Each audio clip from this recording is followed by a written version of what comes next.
welcome to all my future nurses in the GDC nursing classes. This is Divyanshi. आप मेरे साथ जैसे कि आपको पता है प्रिपरेशन कर रहे हैं सीनेट एग्जाम के रिगार्डिंग। तो आज का इस वीडियो में हम डिस्कस करेंगे, प्रैक्टिस करेंगे PYQs को कम्युनिटी हेल्थ नर्सिंग के बारे में। ये पार्ट 3 है। इससे पहले के पार्ट 1 एंड पार्ट 2 को हम अपलोड कर चुके हैं। अगर वो वीडियोस आपने नहीं देखे तो उनको जरूर से देखेगा। आई होप आप सभी अपने सीनेट एग्जाम की प्रिपरेशन बहुत ही डेडिकेशन के साथ में कर रहे हैं और जिस भी डेडिकेशन के साथ में आप प्रिपरेशन कर रहे हैं उसी के अकॉर्डिंग आपका जो भी मार्क्स होंगे वो बहुत ही अच्छे होने वाले हैं और बेस्ट कॉलेज में आपको एडमिशन भी मिलेगा PSC नर्सिंग के लिए। तो चलिए इसी के साथ में आज का हम वीडियो स्टार्ट करते हैं। पहला हमारा MCQ है, in the following which disease has been completely eradicated from the world. ऐसा कौन सा डिजीज है, ऐसा कौन सा कंडीशन है जो कंप्लीटली पूरी तरीके से वर्ड बाय वर्ड क्या है, इरेडिकेट हो चुका है। इरेडिकेट वर्ड का मतलब होता है पूरी तरीके से एक ऐसा डिजीज जो खत्म हो चुका है। तो ऑप्शन में दिया गया है डिप्थीरिया। क्या डिप्थीरिया पूरी तरीके से वर्ल्ड वाइड इरेडिकेट हो चुका है? स्मॉल पॉक्स पूरी तरीके से इरेडिकेट हो गया। HIV के पेशेंट अभी भी दिखते हैं, या फिर पोलियो पूरी तरीके से वर्ल्ड वाइड इरेडिकेट हो गया है। स्मॉल पॉक्स के केसेस बहुत कम है, मेनली इरेडिकेशन में है। स्मॉल पॉक्स कंडीशन पूरी तरीके से इरेडिकेट हो चुकी है, अब स्मॉल पॉक्स के कंडीशंस नहीं दिखते हैं। इसी के साथ साथ पोलियो भी इंडिया से इरेडिकेट हो चुका है बट वर्ल्ड वाइड इरेडिकेट नहीं हुआ है। तो in the following which disease has been completely eradicated from the world. Completely means पूरी तरीके से इरेडिकेट हो चुकी है वर्ल्ड से। तो ऐसा कौन सा कंडीशन है? स्मॉल पॉक्स पूरी तरीके से by bird eradicate हो चुका है। Smallpox declared eradicated in 1980 by the World Health Organization। World Health Organization के थ्रू डिक्लेयर किया गया था 1980 में कि स्मॉल पॉक्स पूरी तरीके से बाय वर्ल्ड इरेडिकेट हो चुका है।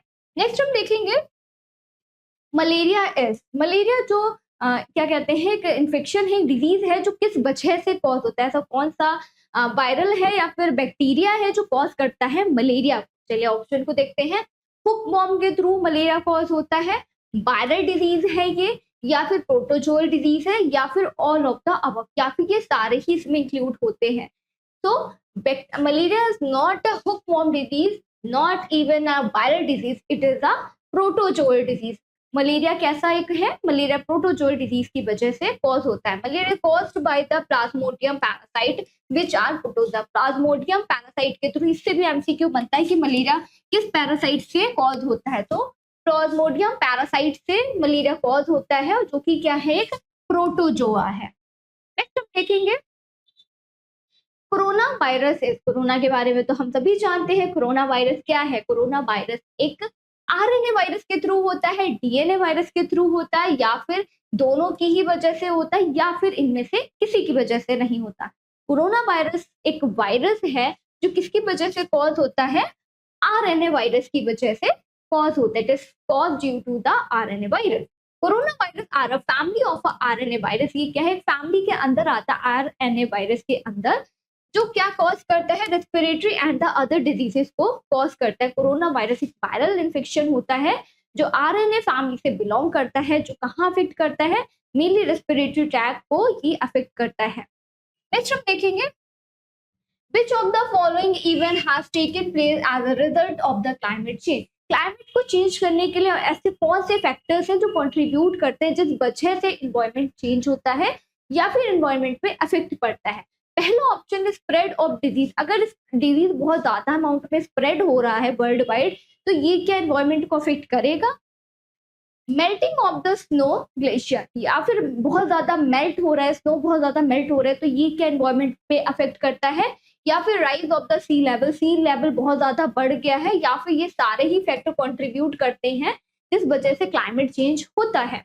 तो this all the factor in the contribution of the climate change in सारे ही फैक्टर्स की वजह से होता है।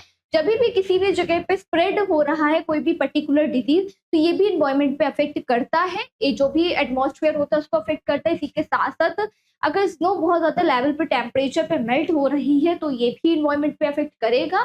और सी लेवल बहुत ज्यादा राइज हो रहा है, ह्यूमिडिटी का लेवल बढ़ रहा है, टेम्परेचर लेवल बढ़ रहा है, इसी के साथ ही सारे ही फैक्टर कंट्रीब्यूट करते हैं क्लाइमेट को चेंज करने के लिए। एक्सप्लेनेशन में क्या है, climate change has led to the various consequences including the spread of the disease and melting of the snow and the glacier and the rising sea level. बहुत सारे फैक्टर्स हैं जो कंट्रीब्यूट करते हैं क्लाइमेट को चेंज होने के लिए। नेक्स्ट हम देखेंगे headquarter of the Rockefeller foundation. Rockefeller foundation को ये फाउंडेशन है जो कि वर्क करती है government and the private sector के साथ में मिलके, हेल्थ सिस्टम में कंट्रीब्यूट करता है, हेल्थ सिस्टम के रिगार्डिंग जो कि फूड सिस्टम है उसके लिए, इकोसिस्टम में कंट्रीब्यूट करते हैं, इकोनॉमिकली भी ये सपोर्ट करते हैं चीजों के लिए। तो इसका मेनली जो रॉकफेलर है इसका हेडक्वार्टर कहाँ है, ये कहाँ से स्टार्ट होता है, लंदन से, न्यूयॉर्क से, स्विट्जरलैंड से या फिर फ्रांस से। तो इसका हेडक्वार्टर कहाँ है, इसका हेडक्वार्टर है न्यूयॉर्क में। The Rockefeller foundation is a private foundation. ये कैसा है, प्राइवेट फाउंडेशन है जो मिलके काम करता है गवर्नमेंट सेक्टर्स के भी साथ में, प्राइवेट सेक्टर के भी साथ में, with its headquarter in the New York city. इसका हेडक्वार्टर कहाँ है, न्यूयॉर्क सिटी में है।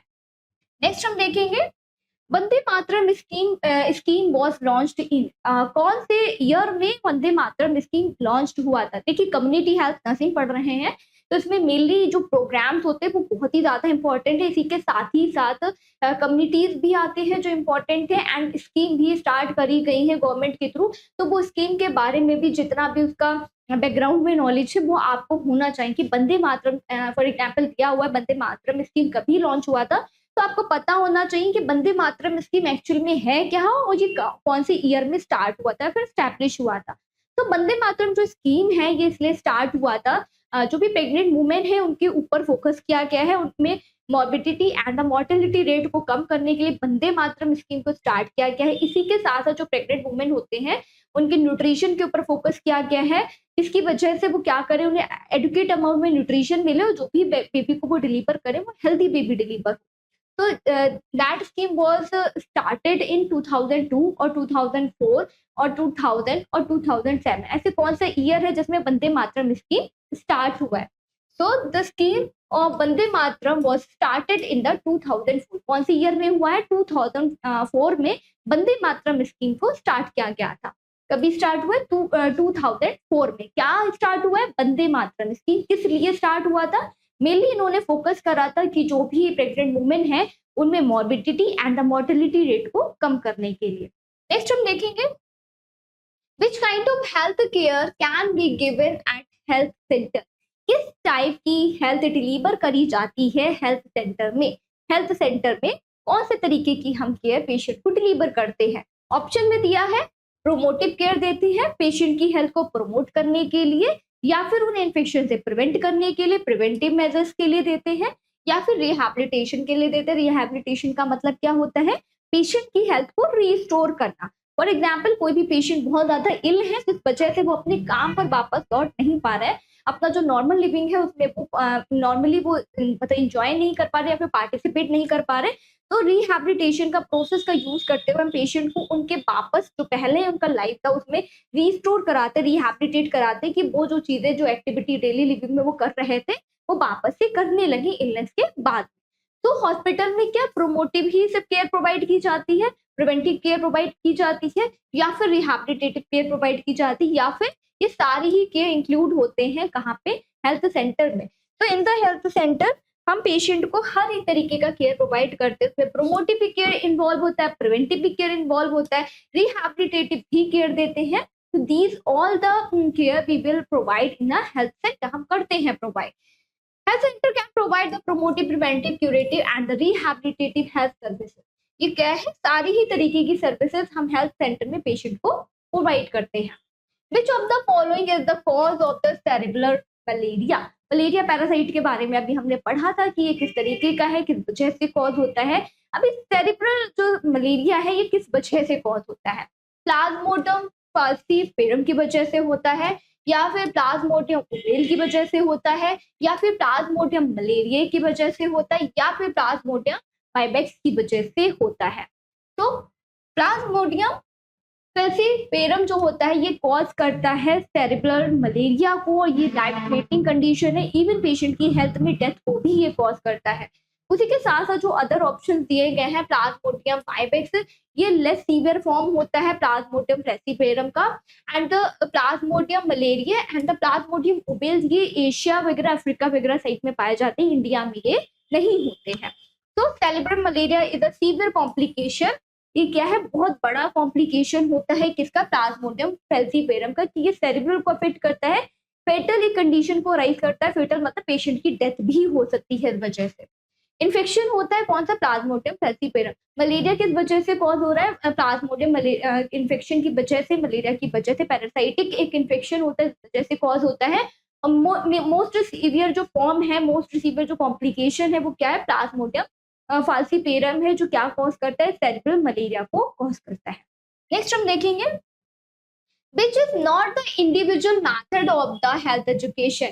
इंडिविजुअली जो हम पेशेंट को हेल्थ एजुकेशन प्रोवाइड करते हैं उसमें ऐसा कौन सा मेथड है जो इंडिविजुअल मेथड के अंदर नहीं आता। इंडिविजुअली जो हम हेल्थ के बारे में पेशेंट को एजुकेट करते हैं तो ऐसा कौन सा मेथड है जो इंडिविजुअली एजुकेशन में इन्वॉल्व नहीं होता।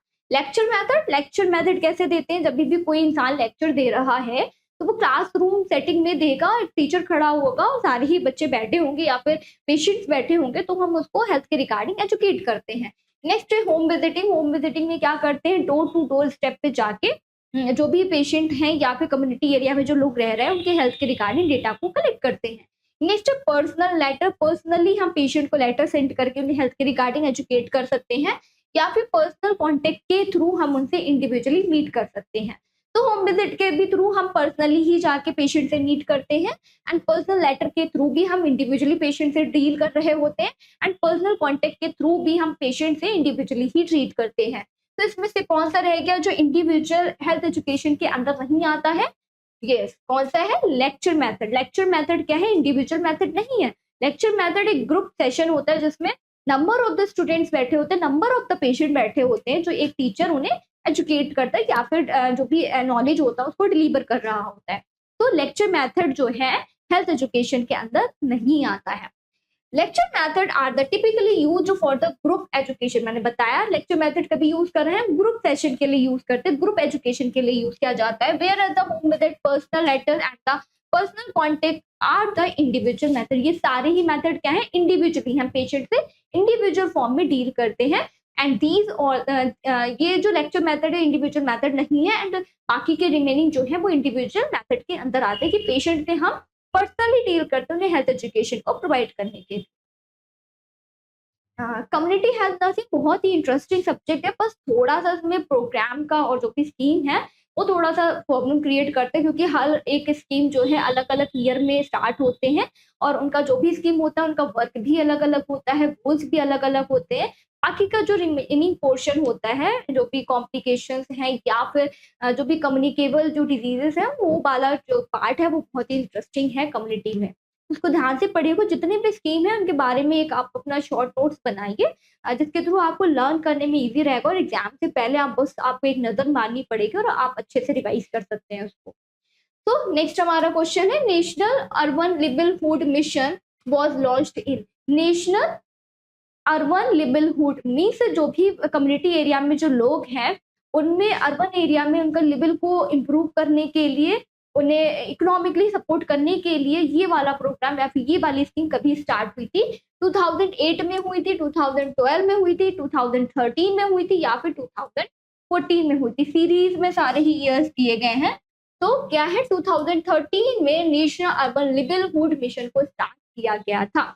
अर्बन एरिया में जो भी लोग रह रहे हैं, रूरल एरिया में जो लोग रह रहे हैं, उन्हें इकोनॉमिक लेवल को सपोर्ट करने के लिए या फिर जो भी इनका लिवलीहुड है उसको इम्प्रूव करने के लिए इस मिशन को स्टार्ट किया गया था।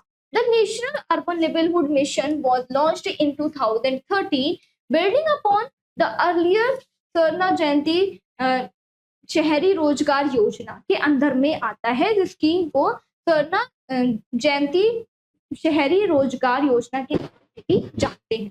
नेक्स्ट हम देखेंगे which is the lethal stage of the plague. Lethal stage में सीवियर मोस्ट जो कॉम्प्लिकेटेड स्टेज होती है प्लेग की, वो कौन सी स्टेज है? सेप्टिसीमा प्लेग, क्या ये बहुत ज्यादा, सेप्टिसीमा मींस ब्लड स्ट्रीम में इन्फेक्शन होना, ये लिथाल स्टेज में आता है।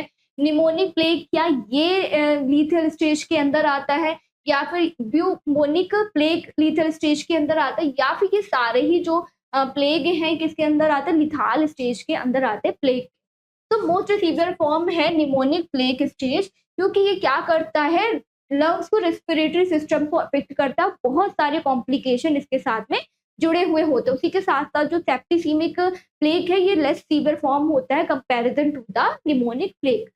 तो form of the plague pneumonic can be the lethal if not treated promptly. अगर हमने इमीडिएट एक्शन नहीं लिया तो ये क्या करता है, लाइफ थ्रेटनिंग कंडीशन को पेशेंट की बॉडी में कॉज करता है, जिसकी वजह से पेशेंट की डेथ भी हो सकती है, क्योंकि ये क्या कर रहा है, अफेक्ट करता है कहाँ पे, लंग्स में। रेस्पिरेशन पेशेंट का बिल्कुल ही से इम्पेयर्ड हो जाता है, पेशेंट अच्छे से ब्रेथ नहीं कर पाएंगे, एयर पे ऑब्स्ट्रक्शन हो जाता है, मल्टीपल कॉम्प्लिकेशन इसमें अराइज होती है, जिस वजह से पेशेंट की डेथ भी हो सकती है।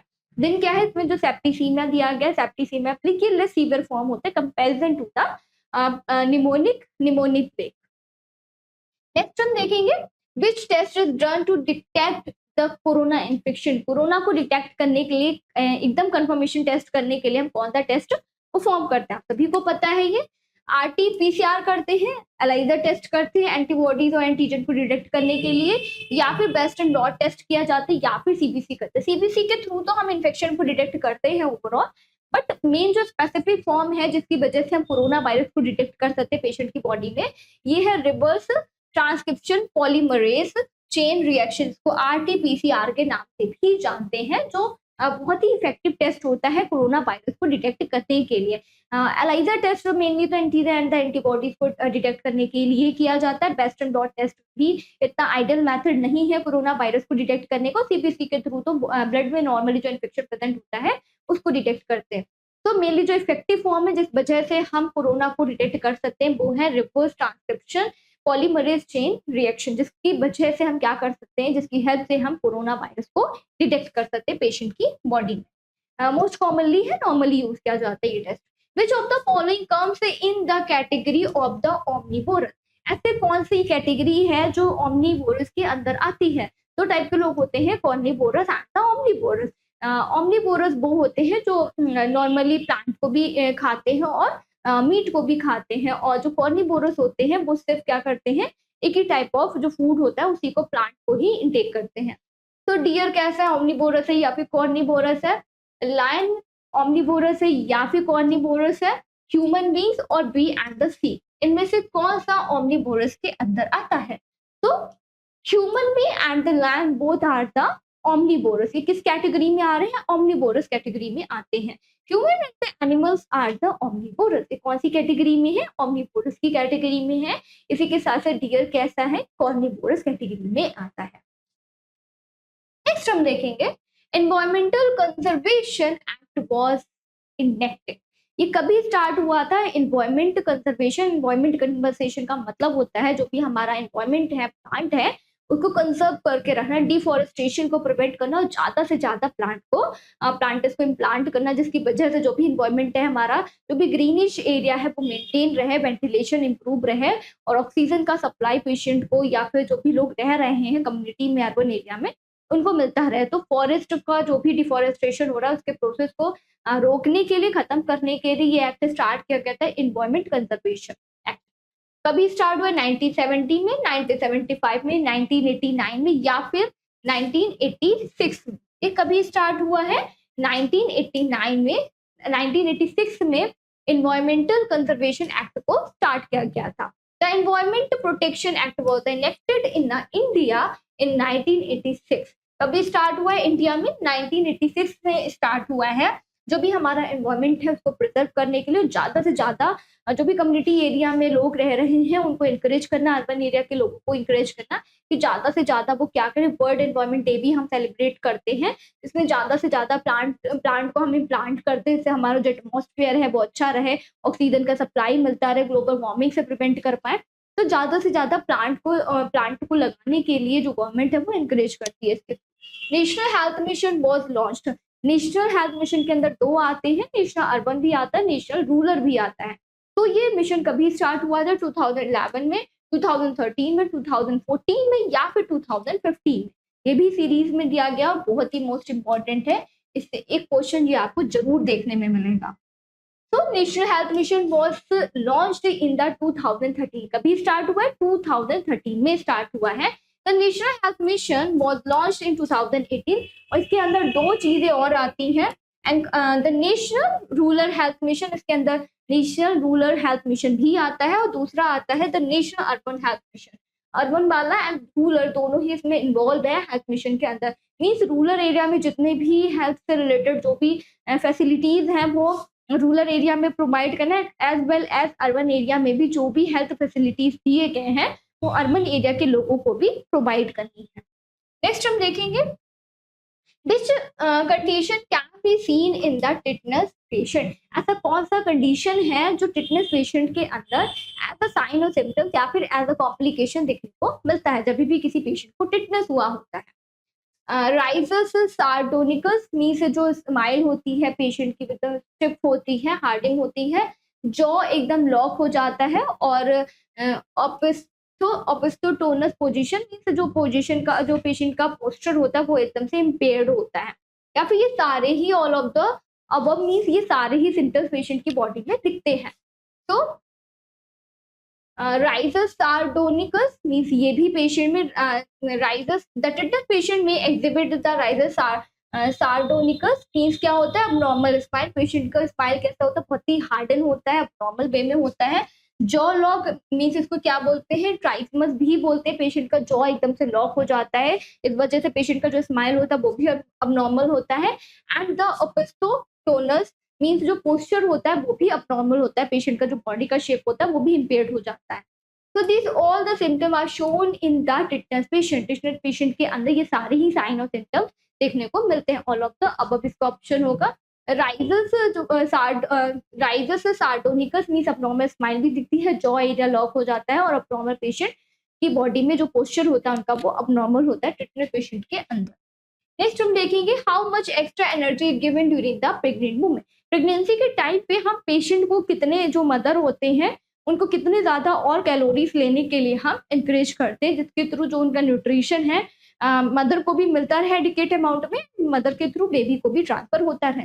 क्योंकि जो प्रेगनेंसी के टाइम पे जो रिक्वायरमेंट होती है फूड की वो बढ़ जाती है, कैलोरीज की जो रिक्वायरमेंट है वो बढ़ जाती है बच्चे की ग्रोथ एंड डेवलपमेंट के लिए भी और मदर की ग्रोथ एंड डेवलपमेंट के लिए भी। सो इसका है 200 किलो कैलोरी, 300 कैलोरी, 500 कैलोरी और द 1000 कैलोरी पर डे में मदर को कितने और एडिशनल कैलोरीज की नीड होती है प्रेगनेंसी के टाइम पर इनटेक करने के लिए।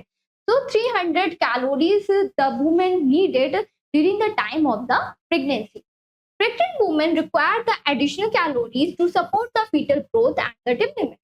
बच्चे की ग्रोथ एंड डेवलपमेंट के लिए भी मदर को इंकरेज किया जाता है वो 300 कैलोरी को ऐड ऑन करे अपनी डेली डाइट में।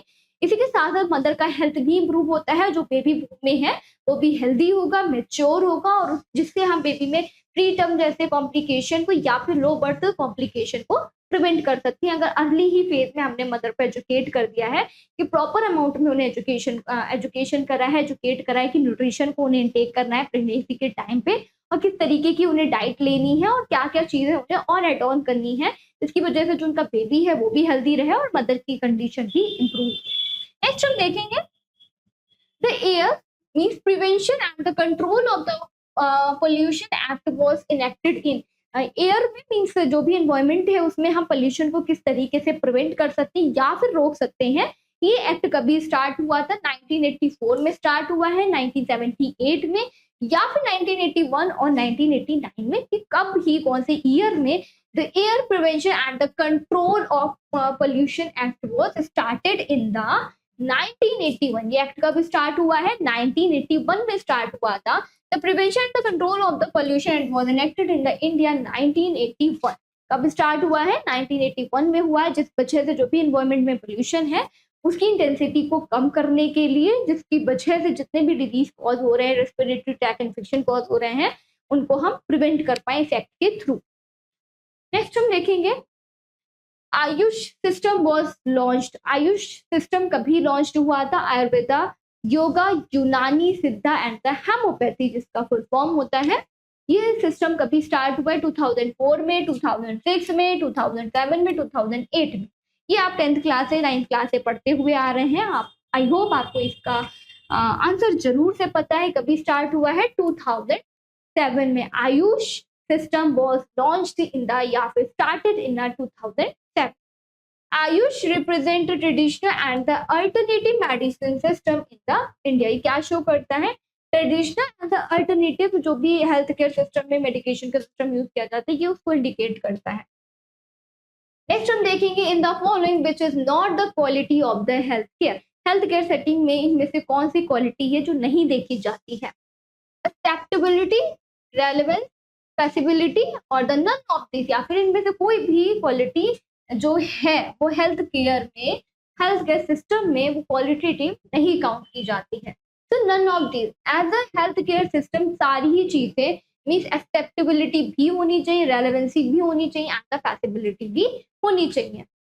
all these categories या फिर all these three quality are compulsory in the quality of the healthcare। are all the important qualities or the aspect of the healthcare। ये तीनों ही important aspect हैं, important categories हैं, important qualities हैं किसकी? Health care system में। तीनों ही चीजें होनी चाहिए, फैसिबिलिटी भी होनी चाहिए, एक्सेप्टेबिलिटी भी होनी चाहिए एंड रेलेवेंसी भी होनी चाहिए। फेयरिटी के साथ में हमें पेशेंट के साथ में डील करना है और रेलेवेंसी के साथ भी जो भी हम केयर डिलीवर कर रहे हैं वो कैसा होना चाहिए? रेलेवेंसी के साथ में होना चाहिए। एंड एक्सेप्टेबिलिटी मीन्स आप जो भी केयर पेशेंट को प्रोवाइड कर रहे हैं उसको लेके आपको एक्सेप्ट भी करना है। अगर कोई भी कॉन्सिक्वेंसेस अराइज होते हैं, आप अपनी मिस्टेक को एक्सेप्ट करें, कोई ओवरकम करने के लिए आपको ट्राई करना है, नए नए मेथड्स को यूज करना है जिसकी वजह से जो मिस्टेक है उनके चांसेस को आप कम कर पाए। बट एक्सेप्टेबिलिटी भी इसी के साथ में रिस्पॉन्सिबिलिटी एंड अकाउंटेबिलिटी दोनों ही आपके अंदर होनी चाहिए अगर आप हेल्थ केयर सिस्टम में काम कर रहे हैं। Water prevention and the control of the pollution act was enacted. Water pollution को प्रिवेंट करने के लिए या फिर उसे इम्प्रूव करने के लिए ये एक्ट कभी स्टार्ट हुआ है? 1972 में, 1974 में, 1980 या फिर 1985 में। So the Water Prevention and the Control of the Pollution Act was started in the 1974. The Water Prevention and the Control of the Pollution Act was enacted in India 1974. 1974 में water prevention and the जो भी global warming है या फिर water से जो भी pollution create होता है उसको प्रिवेंट करने के लिए एक्ट 1974 में स्टार्ट किया गया था। इन the following which is not the physical environment, इनमें से फिजिकल एनवायरमेंट के अंदर क्या चीज नहीं आती है? सॉइल क्या फिजिकल एनवायरमेंट के अंदर आती है? ऑब्वियसली आती है। एजुकेशन फिजिकल एनवायरमेंट के अंदर आता है? I don't know. Air physical environment के अंदर आती है? ऑब्वियसली आती है। टेम्परेचर भी फिजिकल एनवायरमेंट का ही एक पार्ट है। तो इनमें से कौन सा ऑप्शन इनकरेक्ट है? मीन्स कौन सा ऑप्शन फिजिकल एनवायरमेंट के अंदर नहीं आता? हम आप बता चुके हैं, एजुकेशन फिजिकल एनवायरमेंट के अंदर नहीं आता है। Education is the social and the cultural factor. ये कैसा है? एक सोशल और कल्चरल फैक्टर है जो फिजिकल एनवायरमेंट के अंदर नहीं आता है। Not a physical environment factor like the soil और टेम्परेचर। सॉइल और टेम्परेचर की तरह ये फिजिकल एनवायरमेंट के का पार्ट नहीं है। क्या चीज नहीं है? Soil, air and the temperature की तरह ये फिजिकल एनवायरमेंट के पार्ट है, but education is not a part of the physical environment. Next हम देखेंगे इन the following communication which is not flow. ऐसा कौन सा कम्युनिकेशन है जो फ्लो वाइज नहीं चल रहा है? फॉर्मल कम्युनिकेशन जिसमें क्या किसी फ्लो की नीड होती है, हॉरिजेंटल होता है, अपर जो भी स्टाफ है, अपर जो अथॉरिटी है उनसे डाउनवर्ड रन करता है या फिर डाउनवर्ड अपवर्ड जाता है। हॉरिजेंटल जो भी वे होता है कम्युनिकेशन का, हॉरिजेंटल वे में होता है, मीन्स कलीग टू कलीग ये स्टार्ट होता है। अपवर्ड में क्या होता है? हायर अथॉरिटी से, मीन्स कॉलेज में अगर प्रिंसिपल है तो उनसे टीचर्स तक जाएगी इन्फॉर्मेशन, टीचर से फिर मतलब कि क्लास का जो सीआर होगा उस तक जाता है। डाउनवर्ड कम्युनिकेशन में क्या होता है? क्लास या टीचर से कम्युनिकेट करता है, टीचर उस इन्फॉर्मेशन को प्रिंसिपल ऑफिस तक पहुंचाते हैं। तो ये डाउनवर्ड कम्युनिकेशन के अंदर आता है। तो क्वेश्चन क्या पूछा गया? इन द फॉलोइंग, इनमें से कम्युनिकेशन जो है which is not a flow communication, इनमें से फ्लो कम्युनिकेशन के अंदर कौन सा? In the following communication which is not a flow way, ऐसा कम्युनिकेशन कौन सा है जिसमें हम किसी भी फ्लो को फॉलो नहीं करते?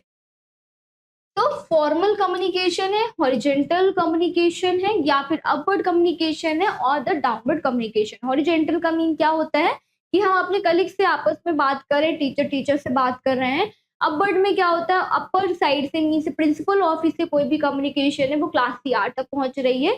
पहले प्रिंसिपल से बात हो रहा है, प्रिंसिपल डिलीवर कर रहा है उस पर्टिकुलर इन्फॉर्मेशन को टीचर्स को, देन टीचर्स क्या कर रहे हैं, क्लास ईआर को बता रहे हैं, क्लास ईआर फिर स्टूडेंट्स को बता रहे हैं। डाउनवर्ड में क्या होता है, नीचे से अपवर्ड डायरेक्शन में जाता है, डाउन से अपवर्ड डायरेक्शन में जाता है, क्लास या टीचर्स को बता रहा है स्टूडेंट का जो भी इन्फॉर्मेशन है, एंड टीचर्स फिर क्या कर रहे हैं, उसी बात को प्रिंसिपल तक पहुंचा रहे हैं। तो इसमें क्या हो रहा है, हम एक पाथवे को, एक फ्लो को इस्तेमाल करें, फ्लो के वाइज हम फ्लो को यूज करते हुए आगे बढ़ते हैं, कम्युनिकेशन को आगे फॉरवर्ड करते हैं। बट फॉर्मल कम्युनिकेशन में क्या करते हैं, हम डायरेक्ट कम्युनिकेट करते हैं, इसमें किसी भी फ्लो को यूज नहीं करा जाता है। The formal communication refers to the type of the communication where the upward, downward and the horizontal refers to the flow. ये क्या है, जो भी हॉरिजॉन्टल, अपवर्ड एंड डाउनवर्ड है, ये फ्लो को फॉलो कर रहे हैं। बट जो हमारा कौन सा फॉर्म कम्युनिकेशन है, ये डायरेक्ट हम कम्युनिकेट करते हैं, इसमें किसी भी फ्लो को यूज नहीं करते। Which treatment tuberculosis therapy is use to, tuberculosis के ट्रीटमेंट के लिए कौन सा थेरेपी यूज किया जाता है? ओआरएस करते हैं, डॉट्स करते हैं, बीसीजी वैक्सीनेशन करते हैं ट्यूबरक्लोसिस को ट्रीट करने के लिए, या फिर एमडीपी का यूज किया जाता है, मल्टीपल ड्रग थेरेपी का यूज करते हैं। तो ट्यूबरक्लोसिस को ट्रीट करने के लिए डॉट्स थेरेपी का यूज करते हैं। ये आरएनटीसीपी प्रोग्राम के में बताया गया था। क्यों बताया गया था? ट्यूबरक्लोसिस को कंप्लीटली इरेडिकेट करने के लिए डॉट्स थेरेपी क्या है, बहुत ही आइडियल मेथड है ट्यूबरक्लोसिस को ट्रीट करने के लिए। इसी के साथ साथ बीसीजी वैक्सीनेशन देते हैं ट्यूबरक्लोसिस को प्रिवेंट करवाने के लिए। डॉट्स का मीन्स होता है directly observe treatment, short course is the strategy for the tuberculosis treatment. ये स्ट्रेटजीज है जो आरएनटीसीपी प्रोग्राम के अंडर में यूज करी गई थी ट्यूबरक्लोसिस को ट्रीट करने के लिए। Next is to determine the stage of the HIV/AIDS infection, what laboratory test is done? HIV को डिटेक्ट करने के लिए, एड्स को डिटेक्ट करने के लिए कौन सा टेस्ट है जो हम परफॉर्म करते हैं पेशेंट में HIV या एड्स के इन्फेक्शन को डिटेक्ट करने के लिए? सीबीसी का यूज करके हम HIV/AIDS को डिटेक्ट कर पाएंगे। CD4 HIV के थ्रू हम डिटेक्ट कर पाएंगे HIV/AIDS को एलाइजा के थ्रू, या फिर बेस्टल ब्लड टेस्ट को परफॉर्म करके हम HIV या फिर एड्स को डिटेक्ट कर पाएंगे? जी बिल्कुल भी नहीं। जो इसका ऑप्शन है वो क्या है? CD4 HIV। इसी के ऑप्शन में तो क्वेश्चन पूछा कि ऑप्शन में ही इसका आंसर छुपा हुआ है। CD4 के थ्रू हम क्या कर पाते हैं, HIV या फिर एड्स इन्फेक्शन को डिटेक्ट कर पाते हैं। CD4 टेस्ट में क्या होता है, इसमें जो व्हाइट ब्लड सेल होते हैं, नॉर्मली CD4 एक प्रोटीन होता है, प्रोटीन की तरह होता है, जिसमें जो WBC होते हैं उनमें एक जो उनका सरफेस होता है, उनमें टी सेल जो हेल्पर सेल होते हैं उनका जो अमाउंट होता है वो नॉर्मल से बढ़ जाता है। अगर इस टेस्ट को परफॉर्म किया जाता है, WBC का अमाउंट बहुत ज्यादा होता है, CD4 का अमाउंट ज्यादा होता है, वहाँ पे एंटीबॉडीज का जो भी सरफेस एरिया होता है वो ज्यादा बढ़ा हुआ होता है, तब ये इंडिकेट करता है कि पेशेंट को क्या है, HIV या फिर एड्स इन्फेक्शन है। CD4 cell count is used to assess the stage of the HIV infection and the monitor the immune function. Immunity level को मीन्स जो CD4 होता है ये इम्यूनिटी में बहुत बड़ा रोल प्ले करता है, और इसका लेवल अगर ज्यादा होगा या फिर कम होगा तो ये इम्यूनिटी लेवल को सजेस्ट करता है, इंडिकेट करता है कि पेशेंट का कंडीशन कैसा है। नेक्स्ट हम देखेंगे frequency of the ultrasonic rays is. Frequency क्या है अल्ट्रासोनिक रेज की? अबव द 2000 हर्ट्ज है, बिलो द 2000 हर्ट्ज है, या फिर बिलो द 1000 10,000 हर्ट्ज है, या फिर ऑल ऑफ द अबव, या फिर इनमें से सभी। तो जो फ्रीक्वेंसी होती है अल्ट्रासाउंड की, अल्ट्रासोनिक रेज की, वो होती है 20,000 hertz, means above the 20,000 hertz, जो नॉर्मली ह्यूमन बीइंग जो है अपने कानों से नहीं सुन सकते। Ultrasound refers to the sound wave with the frequency above the 20,000 Hz beyond the human hearing. ये क्या है? ह्यूमन हियरिंग के बियॉन्ड है, बताया था ह्यूमन बीइंग, हम इस जो फ्रीक्वेंसी होता है इसका हम सुन नहीं सकते नॉर्मली।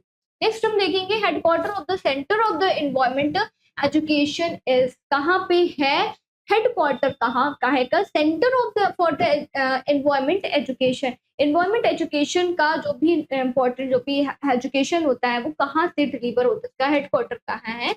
कलकत्ता में है, गुजरात में है, मुंबई में है, या फिर चेन्नई में।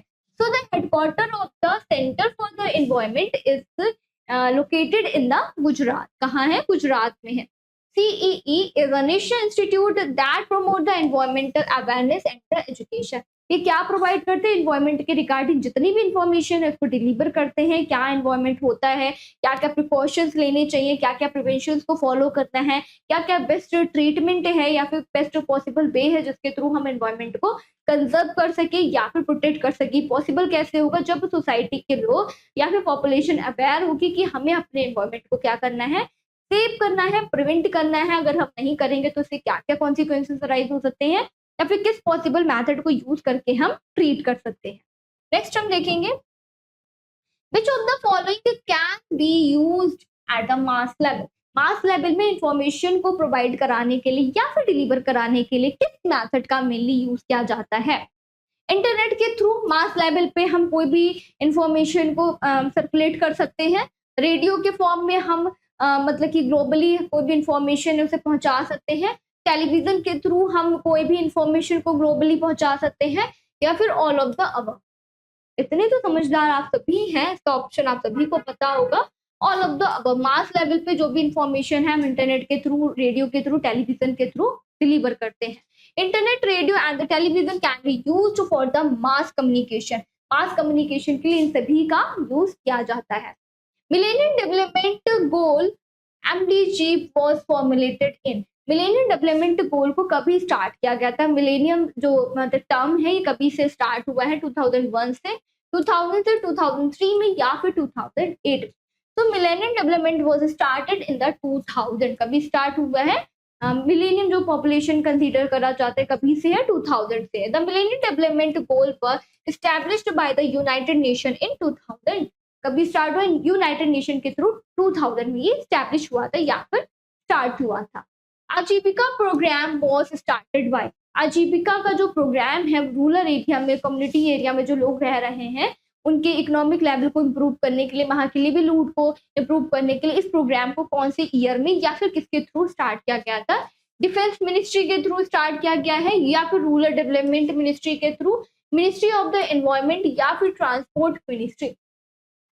इसके नाम में ही छुपा हुआ है जो जो ऑप्शन दिए गए हैं। Aajeevika programme was started by the rural development ministry. Rural area को डेवलप करने के लिए या फिर उनकी कंडीशन को इम्प्रूव करने के लिए, रूरल डेवलपमेंट के लिए आजीविका प्रोग्राम को स्टार्ट किया गया था। Aajeevika also known as the national rural livelihood mission. इस नाम से और आ सकता है, नेशनल रूरल लिवलीहुड मिशन के नाम से भी इसको पूछा जाता है। Focus on the rural livelihoods and its managed by the ministry of the rural development. इस पे मेनली फोकस किया गया है कि वहां पे जो लोग रह रहे हैं, रूरल एरिया के जो लोग हैं, उनके लिवलीहुड को मैनेज करने के लिए, इम्प्रूव करने के लिए इस प्रोग्राम को स्टैब्लिश किया गया था रूरल डेवलपमेंट मिनिस्ट्री के थ्रू। आगे जो मिनिस्टर्स हैं वो इस प्रोग्राम में सपोर्ट करते हैं।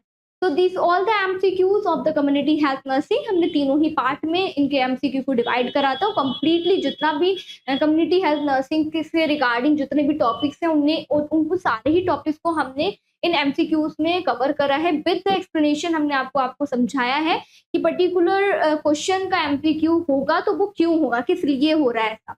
तो आई होप ये वीडियोस आपको अच्छे लगे होंगे, इंटरेस्टिंग लगे होंगे और आप अपनी पढ़ाई को अच्छे से करिए। और जो भी एग्जाम है वो बहुत ही जल्द आने वाला है, तो बिना टाइम को वेस्ट करे जो भी टाइम है उसे डेडिकेशन के साथ में यूटिलाइज करते हुए जाइए। और जितने भी प्रोग्राम है कभी स्टार्ट हुए हैं, किस लिए स्टार्ट हुए, इनके शॉर्ट नोट्स जरूर से बनाइए, जैसे एग्जाम के टाइम पे जो भी आपका टाइम है वो सेव हो, ज़्यादा वेस्ट ना हो और इजीली आपको लर्न करने में, रिवाइज करने में आसानी रहे। Thank you class. अगर आपने कुछ भी लर्न करा कमेंट करके जरूर बताइए, वीडियो को लाइक करिए, ज़्यादा से ज़्यादा अपने दोस्तों के साथ में शेयर करिए जो सीनेट एग्जाम की प्रिपरेशन कर रहे हैं, बीएससी नर्सिंग में एडमिशन लेना चाहते हैं। All the best.